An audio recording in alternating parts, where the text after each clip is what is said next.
Untuk pertama kalinya, Taruna Akmil tingkat 4 TNI Angkatan Darat mengikuti latihan antar batalion tim pertempuran Yonif R400 Banteng Rider di Pusat Latihan Tempur Kodiklat Batu Raja.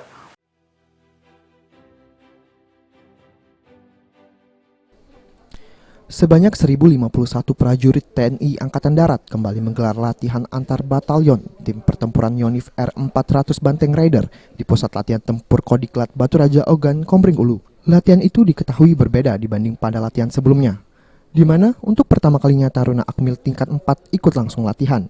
Kepala Staf Angkatan Darat Jenderal Dudung Abdurrahman yang meninjau langsung latihan tersebut mengaku, latihan ini memang berbeda di mana para Taruna Akmil diikut sertakan latihan pertempuran guna memberikan bekal sebagai seorang calon pemimpin.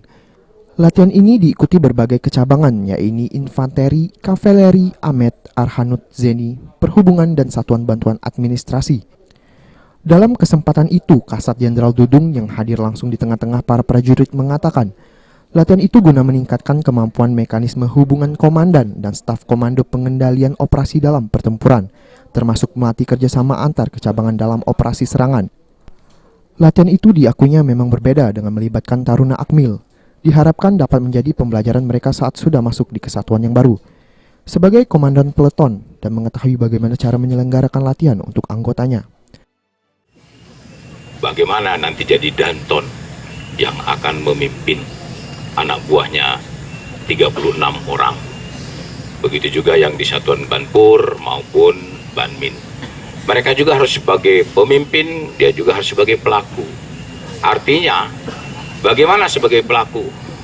Biar mereka juga tahu bagaimana menjadi seorang bintara, bagaimana menjadi seorang tamtama, bagaimana sulitnya tamtama menghadapi situasi, bagaimana sulitnya menghadapi bintara menghadapi situasi, sehingga nanti dia jadi pimpinan tidak semena-mena di dalam mengambil suatu keputusan. Ya, mereka betul-betul tahu persis bagaimana apa yang dilakukan oleh prajuritnya. Begitu sulitnya, ya, begitu capeknya, sehingga dalam mengambil suatu keputusan dan kebijakan, seorang pemimpin tidak boleh seenaknya, tidak boleh semena-mena. Latihan tersebut diketahui dilakukan selama 1 bulan dengan melibatkan alutsista modern serta didukung 1.051 personil. Ari Pranika, PAL TV.